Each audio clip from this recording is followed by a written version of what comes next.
Welcome to Becoming the Business. I really want to create multiple assets. We unpack the messy, meaningful side of building something real.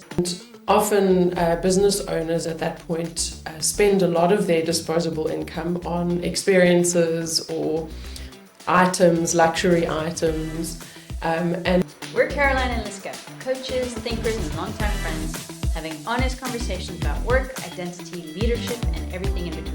if you're too busy to design systems or if you're too busy to dream, you'll always be too busy. Whether you're growing a business, navigating change, or figuring out who you are in the process, You're in the right place. this is Becoming the Business. Good morning. Morning. How are you? Well, thanks, and you? That's good. Today, we're going to talk about how to start thinking about your business as something that you can create as an asset and what you can do as an investor. Because I don't think anybody starts a business thinking about becoming an investor. But I actually had a really interesting conversation with someone yesterday. I was just on the side of the hockey field as a parent. And one of the dads was saying to me, he's in property. So he's an estate agent. And he was telling me that last year for him was terrible. And this year is now picked up again. And he's now thinking differently and laterally because he had such a bad year last year, and he wants to start investing his cash, his extra cash that he's got. So I thought it'd be really valuable to talk about how people can start thinking about what they can do once they do have disposable income. But let's talk about what we need to put into place before we get to that point. So if you had a client come to you and say, okay, I'm starting a business, but I really want to create multiple assets by the time, in 10 years' time, then how would you suggest they start? Well, it's first understanding, what we want our long-term picture to look like. So again, it's making sure that we understand what will our life look like in 5 years from now, in 10 years from now, in 20 years, 50 years from now, depending on how old you are. And a lot of people don't take the time to actually think about what life will require from you at those different points in time. So, for example, I'm working with someone who is quite young, straight out of university or college, and they're not particularly conscious of the fact that at some point they might want to have a family, they might want to own property. Their disposable income is whatever they want to do with it at that point in time. And often business owners at that point spend a lot of their disposable income on experiences or items, luxury items. Often having that disposable income sets up a kind of a lifestyle in the here and now that feels very, comfortable, but it's not always realistic. And so I often will ask my business owners to think about what their life will look like between now and when they want to retire. And let's just say retirement age would be 50. Then if you're a mid-20-year-old, you have 25 years ahead of you. Then to think about, perhaps in your mid-30s, you might start a family, which would require a bigger house, a bigger vehicle, a house in a location where there are schools, the costs of schooling, the costs of extracurriculars, the costs of, funding your children's academic or future, weddings, whatever it is, to really think about what life will cost. And then to start thinking about, well, what do I need to put in place now that's going to facilitate that? And so there are three different categories of investing that we like to think about. The first is that a business is an investment because it can be an asset that generates cash flow and that grows in capital value over time. So the business is one. The second is property. So buying property, investing in property, it's another asset that can grow in value over time, but it also generates a cash flow if you've invested correctly. And then there's the share market. And so that's a different form of investing, and each of those have different risks associated with them. So over time, you'd often have a financial advisor or a broker coming to you early in your career if you're working or if you're salaried or if you're running a business, and they would suggest you must get health insurance, you must get life insurance, and you must have some sort of retirement plan in place. And so the retirement annuity or retirement planning is usually, from a broker point of view, a financial exercise where you're just putting money away every month into a vehicle. It's a forced savings, so it's debit ordered off your account. You don't really think about that, but it's quite a low risk and generally low return investment. And that's a useful one to have in place. But for business owners, your business in itself is an investment. And so you want to think about every year, how much money are you reinvesting in your business to grow it? And then what profit are you wanting to take out of the business every year to then invest in other assets? So can you take money out of your business every year and invest in property? Or can you take money out of your business every year and invest in shares? Again, I think the key things are first sitting down at any point in time and really thinking about what is happening to me in the long run, because I think people start their businesses mostly out of survival or necessity. There's this demand for, I need to earn an extra income, or I need to earn an income full stop. And so I start a business for survival's sake. And a lot of the business owners I come across and work with often say to me they've got 20 years down the line and they never thought they would get to where they are now. They never expected the business to do what it did, to make what it made, and they wish they had known what it was going to do earlier on, because they would have done things differently. And so it's very difficult for a business owner who's in the scurry of just trying to survive to really think about the long term, imagine what it could be like. But most business owners reach a point where they are making money, where their businesses are doing well, and they wish they had taken a different path in terms of investing and saving over time. Okay, so if you haven't started from the beginning thinking in the way that we've just described now, and you're now making profit in your business, what do you do next? What are the next steps? So one of the other challenges about being a business owner is that you're often making profit, but you're not actually conscious of your numbers, because your accountant is managing them for you. And so you're making money. Hopefully your accountant is helping you be tax efficient with that money. But one of the challenges is that you often start making profit and then it feels very good. And so that profit actually pulls you back into an employee mindset. So when we talk about an employee mindset, we talk about people live off the money they make. People earn an income and they go, okay, this is how much money I'm earning. That means I can do this, this, and this with my money. I can buy a bigger house, or I can get this car now, or I can. And so the money gets spent on day-to-day living, as opposed to an investor mindset, which is, I need to build an investment portfolio that will then fund my lifestyle or the things that I want to get. So building an asset base that actually gives you the cash flow that you can live off, as opposed to always being stuck as an employee or stuck in the business because you haven't done the work of saving and investing, building assets that then result in you having the lifestyle that you want. So I think that's really crucial, and I think that's what a lot of people miss. To start building things that will create the lifestyle that you're looking for. So how do you even start? So you've got, okay, so the discipline of not spending the cash on things that you are now enjoying because you've got profit, you've got disposable income. How does someone start? Do they start talking to certain people? Do they start thinking about uniquely property? What should they be doing? There are very few financial advisors that actually think in this way, because most of them aren't property developers and they're not necessarily business owners. Financial advisors are generally trained in understanding the share market and putting money into various, I suppose, financial vehicles that facilitate long-term security.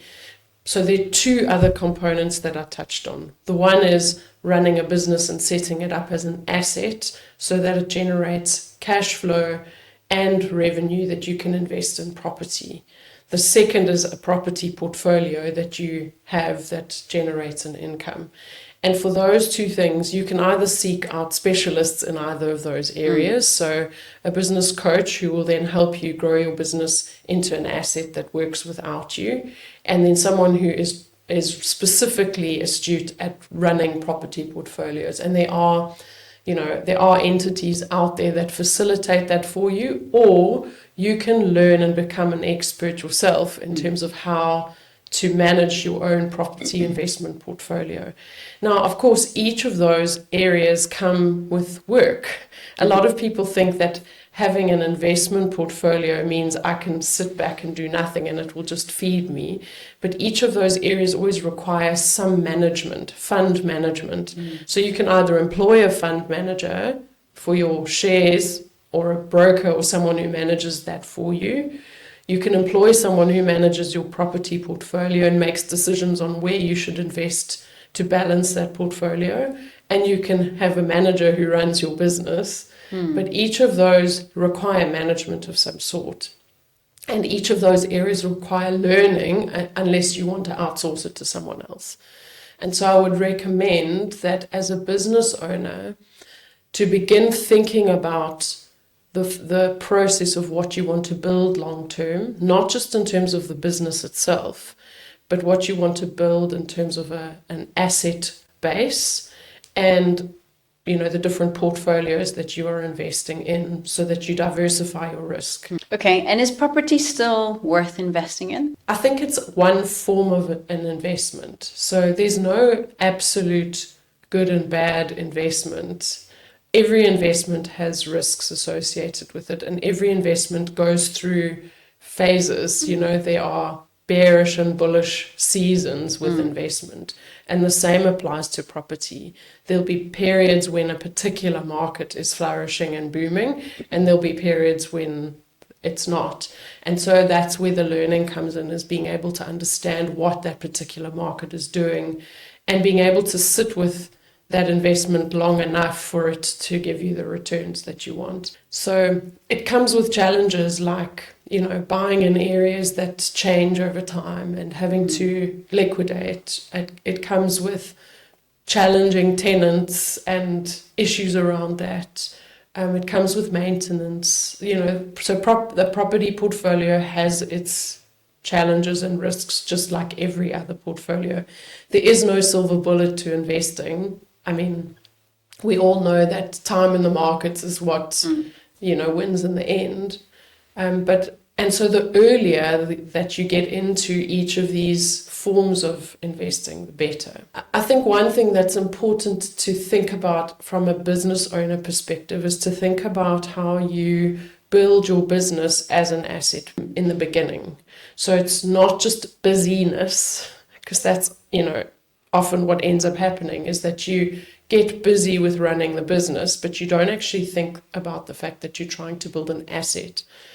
And ideally, you want to think about building your business in a way that someone wants to buy it.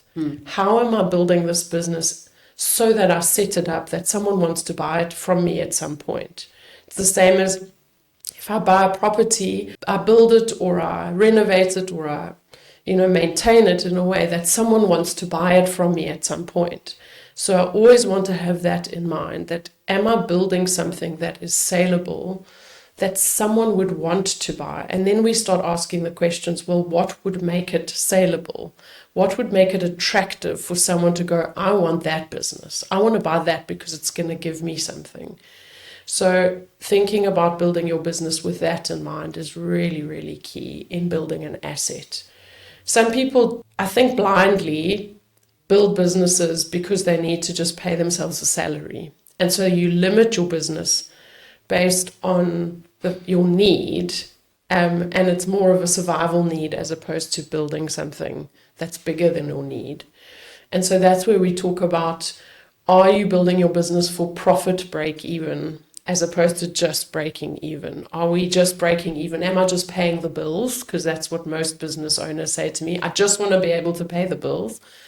Or am I building a business that is profitable so that I can use some of that profit to grow the business, so to invest it back in, And can I use some of that profit to invest it in other assets, which would then deliver a return?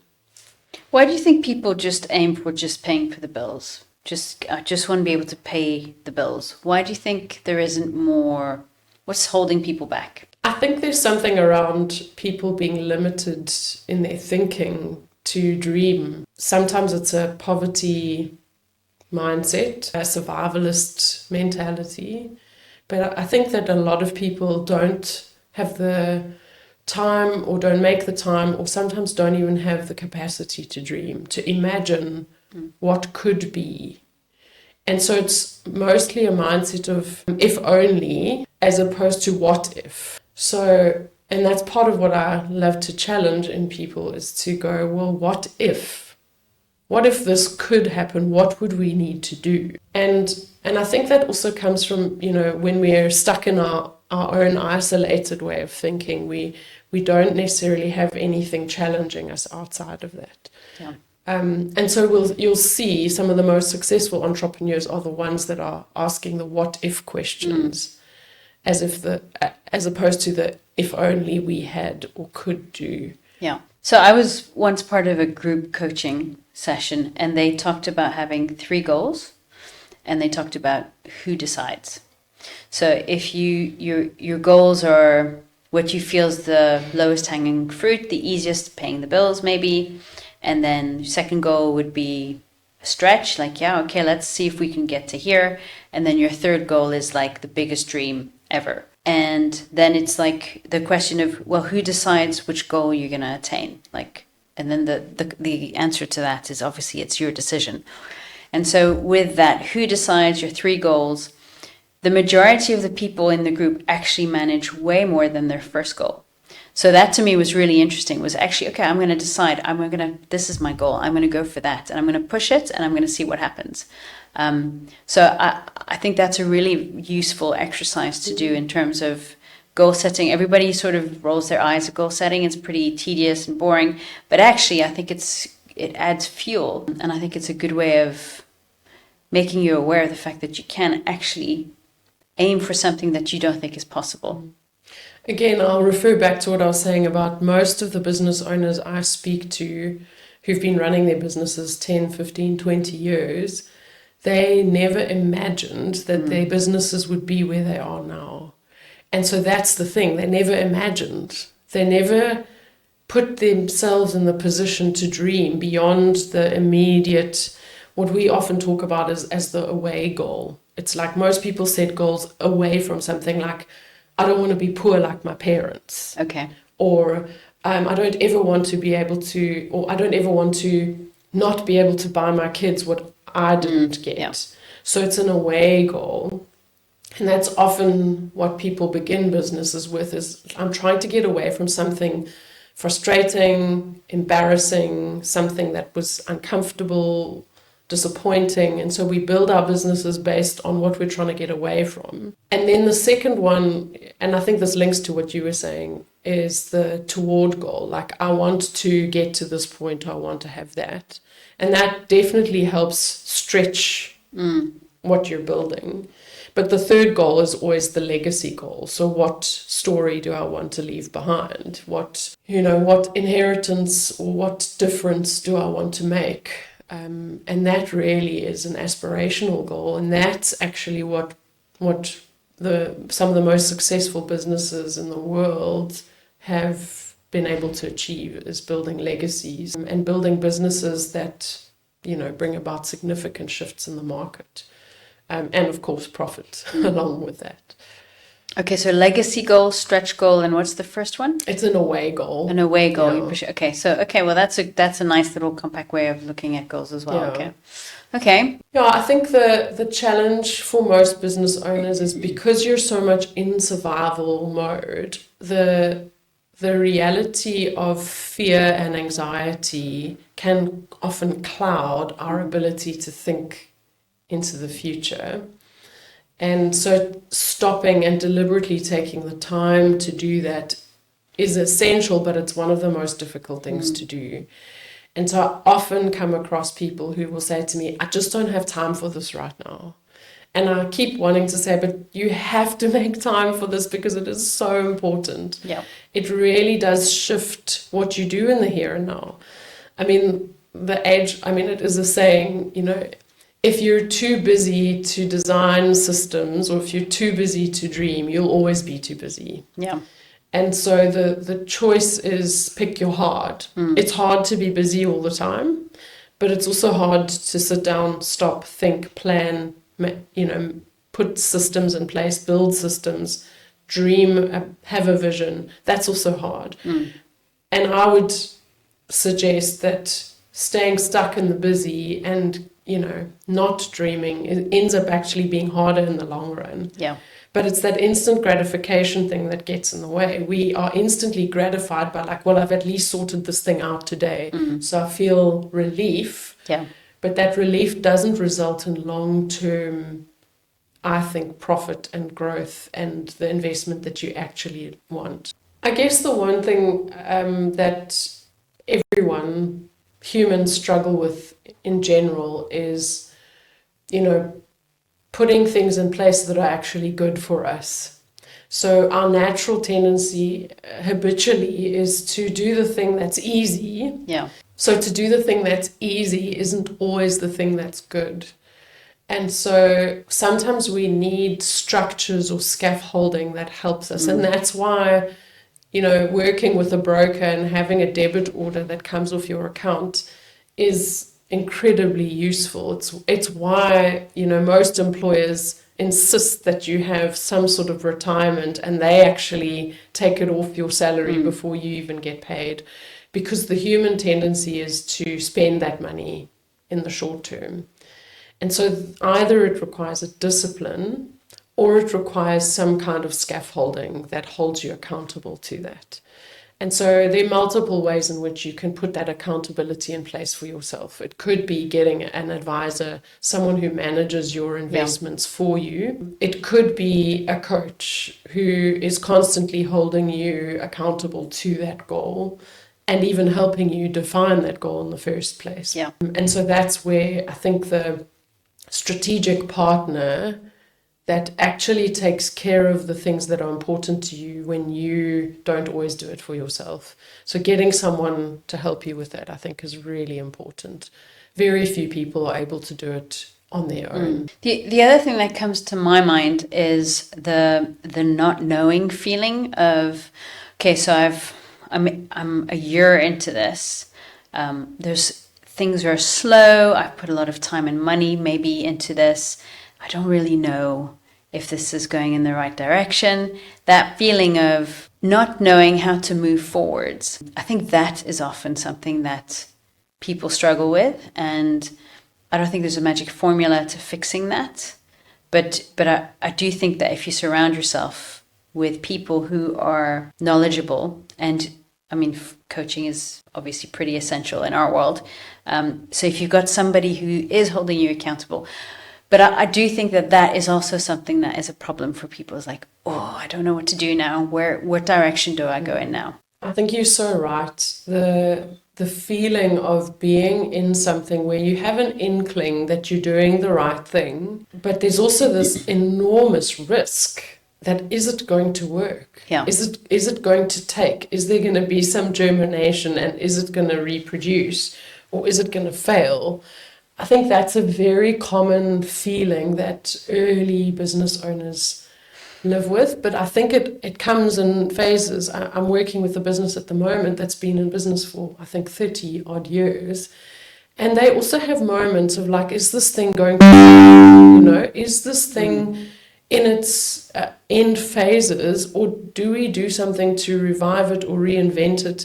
So that feeling doesn't only exist in the early stages of business. Because markets change, consumer needs change, trends change, business is a constantly dynamic environment where you're having to do things to keep the business alive at all times. And, that's where having multiple different investments are useful. So you're spreading your risk.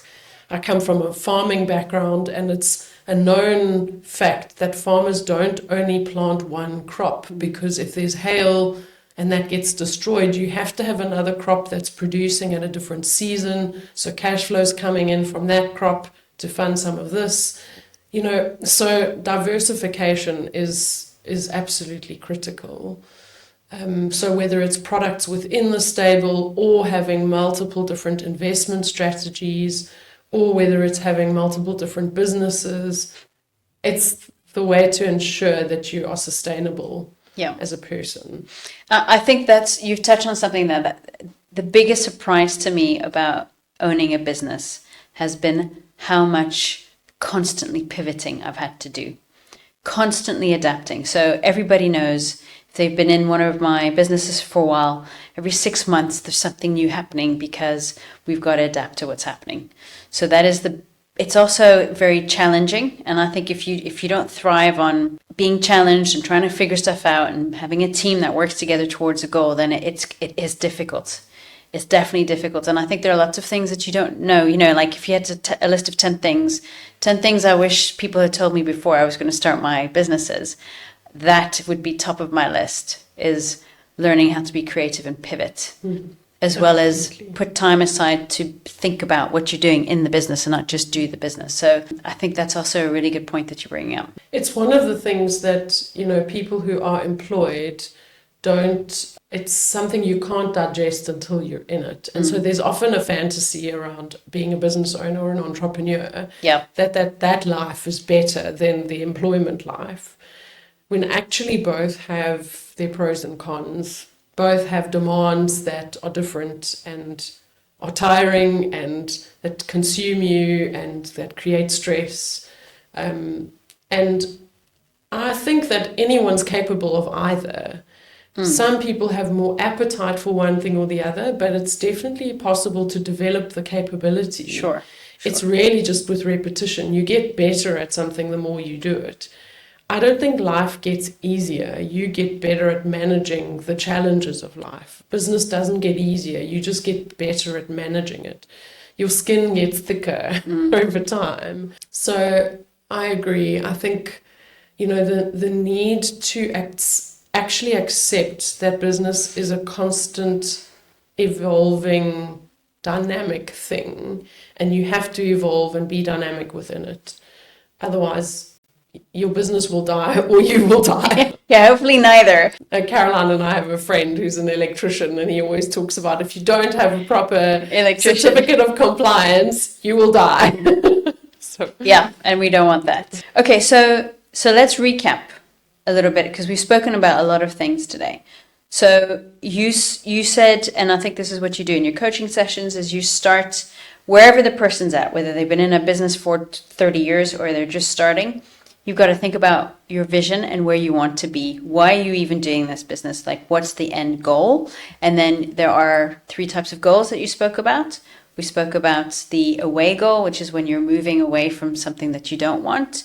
A stretch goal that is going to give you challenge you a little bit and get you to work hard at doing something to attain a certain level that you want to get to. And then your legacy goal, which is the big picture and phenomenal success and profit. So you say, start with that. Give yourself time in your business to think about the business itself and not just do and be busy. And then we spoke about starting to think about investing. Well, you build your business to be an asset that creates cash flow for you to invest into other ways. We spoke about investing in properties, building portfolios, and we spoke about trying to diversify and include multiple sources of income. Is there anything else that you would add to that? I think the one thing that comes to mind is just how much distraction gets in the way of reaching our long-term goals. And this may be a topic for another day because it's quite complex, but I think just being aware of how easily we can get distracted by things that take away our attention from the key things that need to be done to get us to where we need to go. And so, having a clear investment strategy helps eliminate where we can get distracted. But I think it's also important to always have a little bit of money to play with, because you can only learn if you test and measure. And so it's a difficult thing to determine, when am I being distracted by something and when am I using this as a mechanism for learning. And again, I think it's really important to have accountability around that, because sometimes we can fool ourselves into thinking this is a learning exercise when it's actually a distraction exercise. Yes. So having someone who challenges our thinking around that is really useful. Yeah. Yeah, so I think in terms of investing, it's understanding that there are different ways of investing. There are different ways of building assets. It's absolutely critical that we focus on building assets that give us the lifestyle we want, as opposed to using our immediate cash flow to give us the lifestyle we want, which is short-lived. Then you always have to go back and get more money from the thing, as opposed to building multiple entities that give you the money you need to live the life that you want to live. Thanks for joining us on Becoming the Business. We hope today gave you something to chew on or talk about with someone you trust. And if you're building something real, don't do it alone. We'll see you next time.